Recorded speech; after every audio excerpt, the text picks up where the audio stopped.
speaker, then we'll break up on stage, maybe do a little discussion, panel discussion, and take your questions. It's Michael Sagner.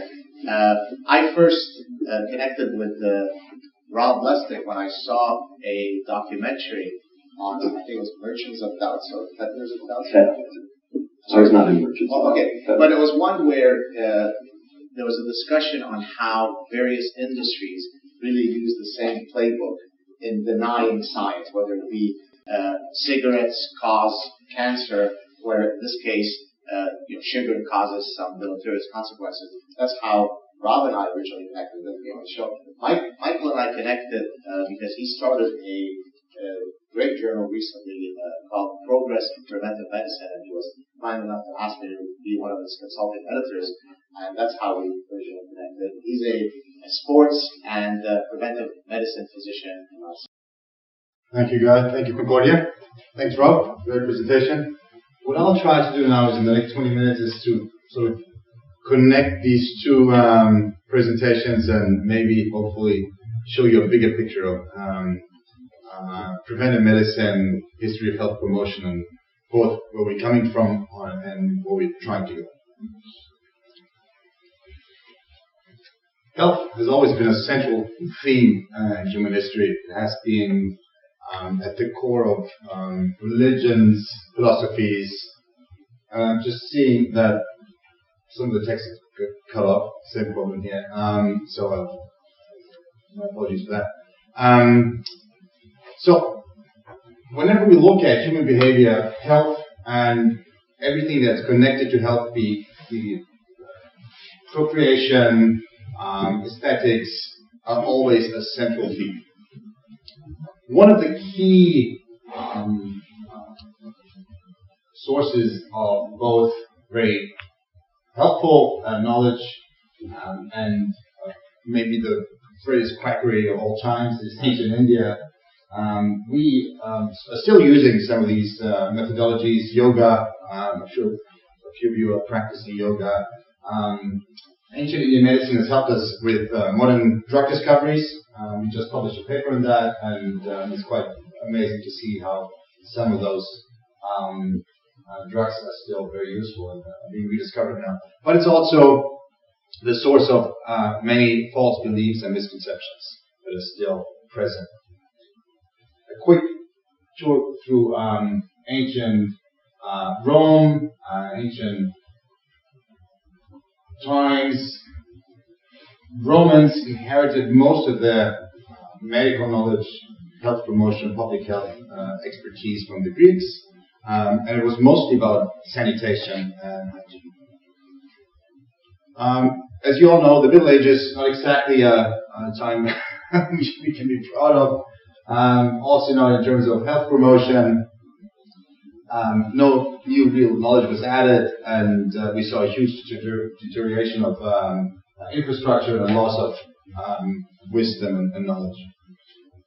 We, as physicians, are sometimes a bit, let's say, there's a little ego involved in medicine. And if we look at the history of medicine, health promotion, then we have to admit that most of it was actually not because of what physicians did. It was maybe despite that, it was mostly what people in public health did. So trying to change behavior, architecture, hygiene, and so on. If we look at diseases from back in the days, the periods we just talked about, and the diseases we are facing now, we have to look at one very important moment in time that we call the epidemiological transition. Most of the diseases back in the days that killed us were potentially dangerous, were infectious diseases. Nowadays, that is very different. The diseases we're now dealing with, and Robert has already talked about one of them, are chronic diseases. Most of the diseases that we're looking at now that are really causing harm, not only in Western countries but also in developing countries, are lifestyle-related diseases such as diabetes. Here is a very interesting overview of the leading causes of death. And if you look at the big bubbles here, you see that heart attack, stroke, we call cardiovascular diseases are a leading cause of death. So is cancer. And because we are here to talk about misconceptions, one of the interesting misconceptions is that we are still afraid of terrorism. We should be, but if you look at these diseases, and these diseases are actually diet-related. So it's much more likely that you will die from your diet than from anything up here. And I'll leave it at that. Determinants of health. That is also a very common misconception. People think it's either genetics or modern healthcare. No, it's you. It's your diet. It's what you do yourself. It's your lifestyle. And we have good numbers on that. Robert just talked about nutrition. Physical activity is one of them. That is what Robert just presented on. Tobacco use, high blood pressure. All of these things we can change through diet, for example. We have changed our lifestyles. We have changed the way we live. And if you look at just 3 points, there may be the key drivers of not only the obesity epidemic, but the epidemic of chronic diseases, then we have a pretty good idea of what we're looking at. And this is something a colleague from Italy sent me. We're actually seeing these changes in Italy as well, and it's something that we have to be very careful about, because when we look at statistics, we are often talking about the United States as the most obese country of the planet. It is not the most obese country of the planet anymore. And all these other countries are catching up very quickly. The environment. The environment has changed a lot. And sometimes due to the things that Robert has talked about, because we actually push an industry to develop products that are unhealthy for us, but that industry by itself has affected our environment, and environmental pollution is now one of the leading causes of diseases, chronic diseases, and is a key driver of human pathologies. If you look at human health, health promotion, then it is quite interesting to see that in the last decades it was economic prosperity that was the main driver. So you can look at the economic development of the country and you can see health improve, life expectancy increase. And we're still seeing that in many countries, but it comes at a price. That is life expectancy. It's increasing globally. Actually, we are seeing a slight dent here in some of the countries, the United States. Some of the states in the United States actually are flatlining, and that is maybe very likely the first time in human history where we're actually causing this flatlining ourselves. Longevity is coming at a price. As longevity, life expectancy increases, we're also seeing an increase in years with a chronic disease. So we do live longer, but we also live longer with a disease. Now, one of the things that we have to admit as physicians is that we never really looked at health. We always looked at diseases. So the whole idea of health promotion wasn't very popular within the medical community. And that left a huge void. A void that was taken over by certain people, industries, trying to promote health, well-being, and that is one of the things that were sold as a substance to promote health. Anybody who's familiar with the basics of physics and chemistry would know that that's not the healthiest thing you can put in your body. Nowadays, and in the 60s, 70s, the marketing has changed. Products equally unhealthy. Coca-Cola, for some of you who might not know that, was actually initially marketed as a health-enhancing and health-promoting beverage, which, as Robert just showed, is absolutely not the case. Another example of something, yeah, that was actually a procedure that was performed in leading hospitals in the United States. Leading universities such as Yale and others performed this surgery in order to help people with anxiety, depression. What they did is insert this ice pick through the eye into your skull and damage the frontal lobe of your brain. It had severe side effects, and of course we can't see the quote that's on here. Even back then, the physicians knew that it was absolutely useless, but they still did it because the patient was so severely disabled after that, they were easy to take care of. So anybody who was sort of uncomfortable, well, have the water meter. It'll be easier for you after that. And in the 40s, 50s, and 60s, which is not that long ago, these procedures were performed over 15,000 in the United States. Another very nice procedure, absolutely useless and dangerous, bloodletting. And unfortunately, and a very good example of how these ideas are very hard to kill, we are still seeing that in the United States. People are still doing that. This is a documentary from National Geographic, recent. In India, they have body repair centers. And even though, if you remember the first slide, even though ancient India has supplied us with a huge, a lot of knowledge, and especially on drugs and something that we're still using, it's also a source of extreme quackery. So these body repair centers in India actually are still doing bloodletting. It looks like that.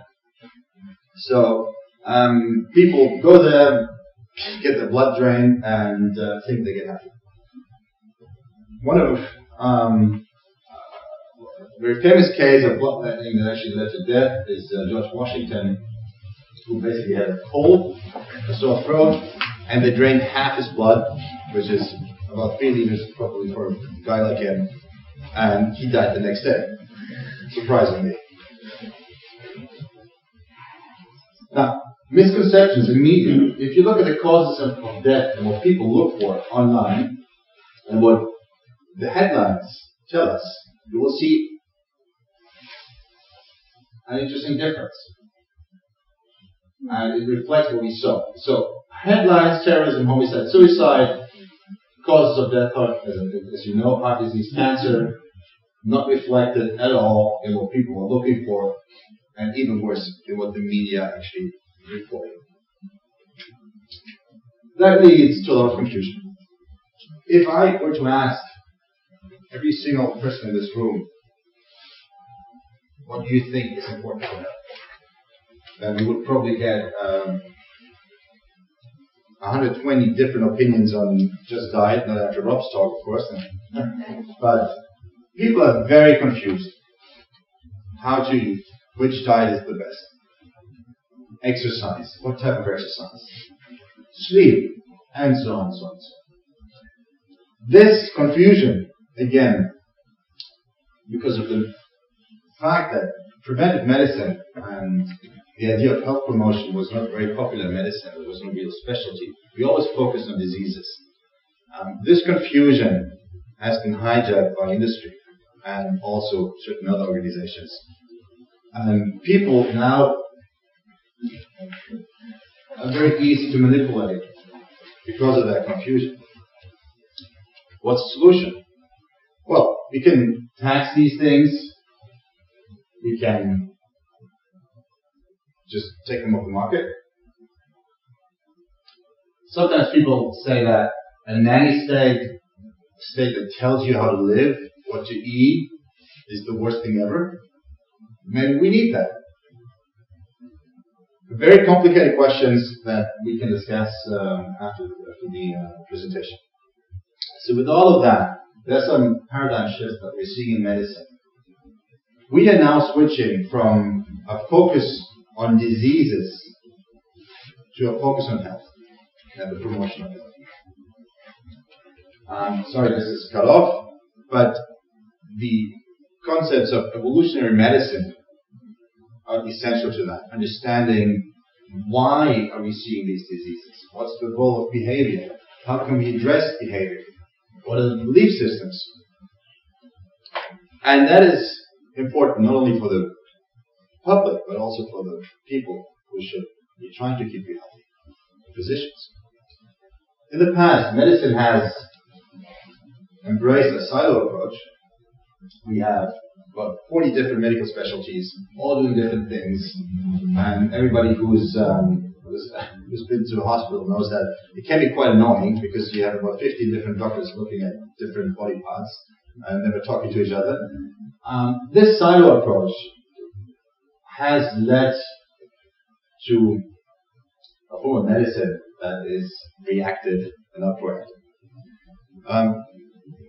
In the last couple of years, just recently, and Rob mentioned the Human Genome Project, or God mentioned the Human Genome Project, we have made some very, very important discoveries on how the human body works. A good example is anatomy. So, not too long ago, we thought that the human body looks something like that. And before that, even worse.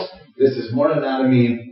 This is what medical students have learned, and we assign specialists to the different organs. So we have specialists for the lungs, for your liver, and so on.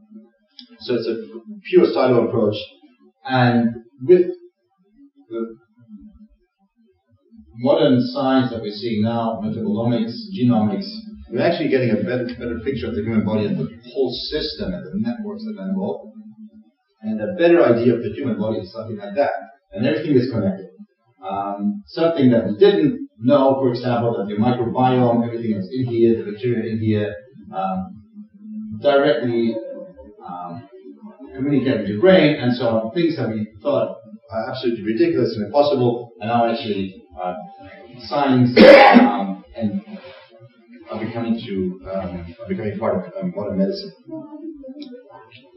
One of the approaches of modern medicine is that we look at data. Your body produces data every second that you live. The amount of insulin that you produce, everything can be measured. Everything is data. Your genes are data. It's not possible to store videos in the form of DNA. Your proteins, everything's data. Your social media is data. The way you interact with other people is data. We've seen that with Cambridge Analytics. So you're basically a cloud of data, numbers. And modern medicine now is trying to make better sense of that data and trying to be more granular. We have organs, the way we used to look at the human body, then cells, which we saw with the age of biochemistry. Now we get into this level and this level. The important thing is that we connect the different networks, social networks, behavior, the way you interact with your environment, the way the environment influences you, is key to understanding these processes. Now, a very interesting discovery was that some of the diseases that we actually call non-communicable, meaning they're not contagious, might actually be contagious. Now, diabetes is not caused by a virus. We're talking about type 2 diabetes, form of diabetes that Robert was talking about. It's not contagious in the traditional sense of a contagious disease, but in a way it is contagious through behavior and social networks. There's some very interesting studies showing that if somebody very close to you is obese, the likelihood of you becoming obese is a lot higher, up to 170%. Now, in order to put all of this in a framework that people can use, that you can understand, that your healthcare provider can understand, your insurance company, we created a model with colleagues, and I'll just give you a quick overview of the key points. One of the things that all of us, and this is the basic idea of medicine, has been the basic idea of medicine, that people are either healthy or sick. In reality, most of us are somewhere in between. We have dysfunctions like insulin resistance, which is not a disease per se, and we have symptoms, and it's a trajectory. We all start out, most of us, with a healthy organism, the accumulated dysfunctions through diet, physical activity, smoking, pollution, and so on, and then sort of slide down this trajectory. And at some point, rather late, we will get symptoms. And this is when most people will go and maybe see the healthcare professional. Doctor, I have this symptom, what do you think? Now this is pretty late already. Most of the chronic diseases, type 2 diabetes for example, heart attack, so the accumulation of fat in your blood vessels, take 10 to 50 years in order to develop. So we are missing out on a very, very important window here where we could actually prevent all of these diseases and also predict your personal trajectory. We are now able to actually verify this, so we know that there are these trajectories and network perturbations. We show that in mice, in the brain, in other organs, so it's very likely to be a suitable model. Medicine now is integrating different disciplines. It's becoming very interdisciplinary. This is why we're here. Technology is playing a huge role in computation, because as we collect more data, we have to look at the data, mine the data, and make sense of the data. Biology, of course, one of the key principles of medicine. All of this is leading to what we call P4 medicine. P4 medicine that is more preventive, predictive, looking into the future, participatory. We hope that in the future, when you talk about health promotion, disease care, your doctor will be on the same level. Will not be a top-down, you crawl in and follow up with a prescription. It's a discussion that you will have with your doctor. And it's personalized. As we get better and better at deciphering your personal data, we also get better at understanding your personal needs and your personal genetics that might make different interventions more effective. So P4 health promotion overall is something where we're trying to be more proactive than reactive. Healthcare system at the moment is more of a disease management system. We're trying to change that, and this is the trajectory we're seeing. All the big tech companies, Google, Facebook, Samsung, that are now getting into medicine and health promotion actually, they're not really interested in disease care anymore. Because the interventions we have to keep you healthy are available and getting better by the day. So being proactive, focusing on health rather than any disease is much more important. Having a common framework that is interdisciplinary, involving psychologists, biologists, technology specialists, physicians.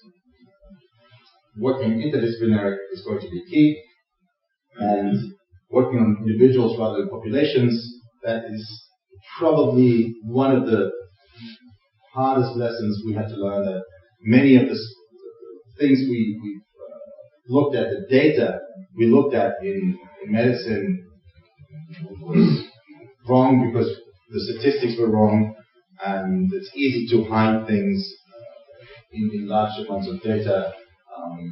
So many of the recommendations, dietary recommendations and other recommendations, how to use drugs, cut-off points of blood pressure and so on. So basically, the moment when your doctor tells you whether you're healthy or not, are based on population averages, and we are now beginning to understand that might not be how we should be working. Maybe there are cut-off points that are very personal and more precise. Technology is becoming a key driver of health promotion. People are now, everybody in here has a smartphone, I assume, and all these modern smartphones have health promotion applications built in and have the capacity to measure different things, such as blood pressure or heart rate, depending on how advanced it is. And we're now moving on. This was shown last year. This is a patch. As you can see, it's flexible. They can measure several things. As you can imagine, this will get better and better. And at some point, you will be able to measure very basic functions or even more advanced functions of your body. So supervising your system sort of in a very easy way, and that will help you to make very informed decisions on how to change your diet, adjust your physical activity, manage stress and sleep, and hopefully prevent diseases. Prediction and prevention are key, as I said, and we are now moving to the stage where we have a better understanding of these diseases, not only type 2 diabetes, as Rob just explained, but also diseases that are very complicated, such as cancer. This is the disease maps project that our group in Lyon is working on. We're actually trying to map diseases and trying to decipher the different cancers, probably the most difficult one, because every cancer is different, and every patient. Trying to map these diseases in order to find targets for drugs, where we could stop things before they happen, before you actually get cancer, so seeing dysfunctions, then stopping them before they cause harm, but also to have a better understanding in order to keep the whole system healthy before dysfunctions appear. This is open access, it's diseasemaps.org. It's an open access platform where you can zoom in and out. It's funded by the European Union. In the next couple of decades, we will see that the whole idea within medicine is going to shift from disease focus on health focus, which is going to be very challenging because doctors are traditionally not trained to promote health or to prevent diseases. They're there to treat diseases. From a marketing perspective and a business perspective, we're already seeing that most of the companies are now focusing on health promotion and prevention, diet being one of them, the key topics. Goldman Sachs, a couple of days ago, released a pamphlet, a press release saying that it is probably no longer interesting for companies to actually come up with new therapeutics. It is much more interesting to invest in something that prevents diseases. And Goldman Sachs, as you know, big investment. So let me stop here and leave a couple minutes for discussion. Thank you very much. I'd be happy to discuss any questions that we might have.